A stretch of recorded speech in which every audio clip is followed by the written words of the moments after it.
Bab Sistem Penyimpanan Arsip. Dengan kompetensi dasar, menerapkan penyimpanan arsip sistem abjad dan kronologis, melakukan penyimpanan arsip sistem abjad dan kronologis. Dengan indikator pencapaian kompetensi, menjelaskan sistem penyimpanan arsip, mengidentifikasi tahap-tahap penyimpanan arsip berdasarkan sistem penyimpanan, mengumpulkan arsip-arsip sesuai dengan pengelompokan yang ditetapkan, mengidentifikasi arsip-arsip sesuai dengan kaidah sistem penyimpanan yang ditetapkan, mengklasifikasi arsip-arsip sesuai dengan ketentuan yang ditetapkan, menyimpan arsip-arsip pada tempatnya sesuai dengan ketentuan sistem penyimpanan yang digunakan. Metode pembelajaran. Saya menggunakan pendekatan pembelajaran pendekatan deduktif. Pendekatan deduktif adalah salah satu pendekatan berdasarkan aturan-aturan yang telah disepakati. Pendekatan deduktif sebagai suatu cara mengajar yang dikembangkan berdasarkan penalaran deduktif. Jadi, pendekatan deduktif adalah pendekatan yang dimulai dari definisi kemudian diikuti dengan contoh-contoh. Dapat diambil kesimpulan bahwa pendekatan deduktif adalah cara berpikir dari hal yang bersifat umum, yaitu pemberian penjelasan tentang pembelajaran, ke hal-hal yang bersifat khusus, yaitu berupa penerapan, berupa contoh-contoh. Untuk model pembelajaran, saya menggunakan direct learning atau model pembelajaran langsung. Model pembelajaran langsung adalah strategi untuk melatih siswa agar dalam belajar bisa sesuai dengan pengetahuan deklaratif dan prosedural yang sistematis, serta pembelajaran bisa dilaksanakan secara perlahan dan berjenjang. Pembelajaran langsung atau direct instruction juga mengharuskan siswa untuk bisa memahami konsep secara utuh, sehingga bisa timbul transformasi sikap dan bisa melakukan penalaran deduktif untuk mengatasi masalah di kehidupan sehari-hari. Assalamualaikum warahmatullahi wabarakatuh. Selamat pagi anak-anak kelas 10 TKP SMK Negeri 48 Jakarta yang Ibu cintai dan Ibu banggakan. Salam sejahtera untuk kita semua. Semoga hari ini kita semua selalu dalam keadaan sehat walafiat. Berjumpa kembali dengan Ibu Safila pada mata pelajaran kearsipan. Pada pertemuan minggu lalu, kalian sudah mempelajari bab klasifikasi dan indeks arsip, dan kalian telah melakukan praktik pada materi bab tersebut. Maka pada pertemuan hari ini kita dapat memasuki bab baru, yaitu sistem penyimpanan arsip dengan sistem abjad dan sistem kronologis. Jadi Ibu harap kalian masih ingat dengan materi bab yang lalu. Karena pada materi sistem penyimpanan arsip ini kita akan berjumpa kembali dengan indeks. Baiklah, setelah kalian belajar pada bab ini, kompetensi yang kalian dapatkan nanti antara lain dapat menerapkan penyimpanan arsip sistem abjad dan kronologis dan melakukan penyimpanan arsip sistem abjad dan kronologis. Jadi, mohon kepada seluruh siswa 10 OTKP untuk memperhatikan dengan seksama materi yang Ibu sajikan pada hari ini. Sebelum masuk ke dalam materi, mari kita sama-sama mengulang kembali definisi dari arsip itu sendiri. Apa itu arsip? Menurut Deliangge dalam bukunya Administrasi Perkantoran, arsip adalah kumpulan warkat yang disimpan secara teratur, berencana, dan mempunyai suatu kegunaan agar setiap kali diperlukan dapat dengan cepat ditemukan kembali. Sedangkan definisi dari sistem penyimpanan adalah sistem yang dipergunakan pada penyimpanan warkat agar kemudahan kerja penyimpanan dapat diciptakan dan penemuan warkat yang sudah disimpan dapat dilakukan dengan cepat bila mana warkat tersebut sewaktu-waktu akan diperlukan. Sistem penyimpanan pada prinsipnya adalah penyimpanan berdasarkan kata tangkap dari warkat yang disimpan, baik berupa huruf maupun angka yang disusun menurut urutan tertentu. Baiklah, setelah kita memahami apa itu arsip dan sistem penyimpanan, maka kita dapat berlanjut kepada jenis-jenis sistem penyimpanan arsip. Terdapat 2 jenis sistem penyimpanan arsip yang akan kita pelajari. Yang pertama yaitu sistem penyimpanan dengan sistem abjad, dan yang kedua sistem penyimpanan dengan sistem kronologis atau sistem tanggal. Maka pada pertemuan hari ini kita akan mempelajari sistem penyimpanan arsip dengan sistem abjad.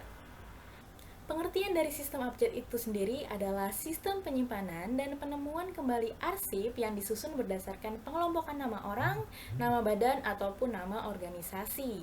Nama tersebut disusun berdasarkan urutan abjad. Oke, baiknya kita kembali lagi membahas tentang sistem abjad ini. Pada dasarnya, setiap manusia ataupun organisasi maupun perusahaan, baik pemerintah maupun swasta, pasti memiliki nama. Atas dasar nama itulah sistem ini beranjak. Perlu diketahui sistem ini adalah dasar dari sistem penyimpanan lain. Sistem abjad adalah sistem yang paling tertua, langsung dan yang paling banyak digunakan. Disebut dengan sistem langsung atau direct filling system karena dapat langsung mencari arsip tanpa menggunakan kartu indeks. Sistem ini juga sederhana dan mudah karena pada umumnya orang mempunyai kecenderungan lebih mudah mengingat nama orang atau nama badan maupun nama organisasi dibandingkan dengan nomor ataupun angka. Selanjutnya, kita akan membahas keuntungan serta kerugian dari sistem abjad ini. Keuntungan sistem abjad dalam sistem penyimpanan arsip, yang pertama, dokumen yang berasal dari satu nama yang sama akan berkelompok menjadi satu. Yang kedua, surat masuk dan surat keluar disimpan bersebelahan dalam satu map. Yang ketiga, mudah dikerjakan dan cepat ditemukan. Dan yang terakhir, mudah diterapkan. Selanjutnya, kerugian dari sistem abjad. Yang pertama, pencarian dokumen untuk nama orang harus mengetahui nama belakangnya. Yang kedua, surat-surat yang walaupun berhubungan satu sama lain tetapi berbeda nama pengirimnya harus dipisahkan. Yang ketiga, harus mempergunakan peraturan mengindeks. Dan yang terakhir, banyak yang memiliki nama yang sama. Baik, kita lanjutkan pada peralatan yang diperlukan pada penyimpanan arsip sistem abjad. Yang pertama adalah filing cabinet, yaitu sebuah lemari khusus yang terbuat dari bahan logam dan memiliki ukuran tegak seperti lemari. Filing cabinet mirip dengan laci dorong. Bedanya, filing cabinet memiliki kapasitas yang lebih besar sehingga dapat menyimpan lebih banyak file. Yang kedua, guide arsip, merupakan lembaran kertas tebal atau karton yang digunakan sebagai penunjuk atau sekat pemisah dalam penyimpanan arsip. Biasanya terdapat tab pada guide arsip. Tab adalah bagian yang menonjol untuk menuliskan kode-kode tanda pengelompokan arsip.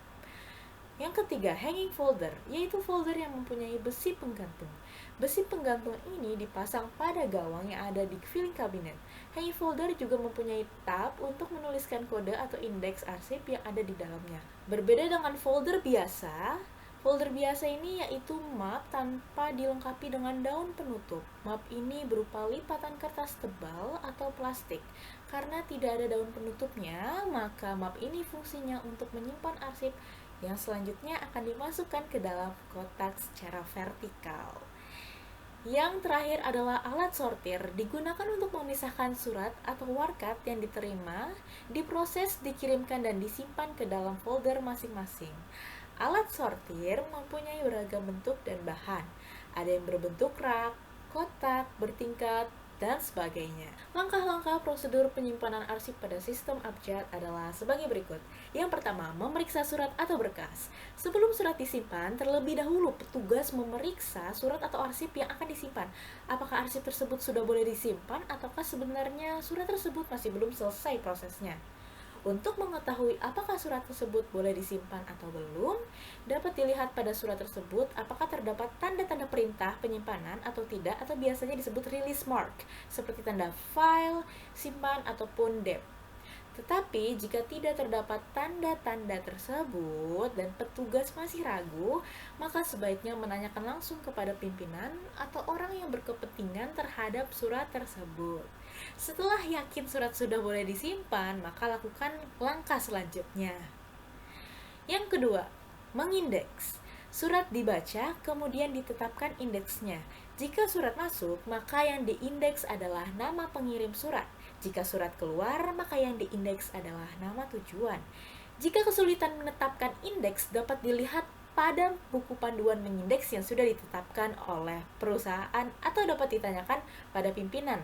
Oleh karena itu, petugas kearsipan haruslah menguasai benar tentang peraturan mengindeks demi kemudahan atau kecepatan dalam bekerja. Dapat kita lihat pada gambar berikut, terdapat surat perihal mutasi. Ini termasuk ke dalam surat keluar. Maka yang diindeks adalah nama tujuannya, yaitu bisa kita lihat pada lingkaran merah terdapat nama yaitu Rere Agresta. Maka itulah filling segment atau judul suratnya. Setelah kita dapatkan judul suratnya, maka kita dapat mengindeksnya dengan peraturan mengindeks dengan indexing order, di mana nama yang paling belakang kita letakkan pada unit 1, di unit berikutnya kita dapat letakkan nama yang paling depan. Maka kita dapatkan indeks dari surat tersebut yaitu Agresta Rere. Ketiga, mengkode surat. Kode surat didapat setelah mengetahui indeks. Kode abjad diambil dari dua huruf pertama pada unit pertama nama yang telah diindeks. Tulislah kode pada surat. Untuk penyimpanan secara vertikal, kode ditulis di pojok kanan bawah. Sedangkan jika penyimpanan secara horizontal, kode ditulis di pojok kanan atas.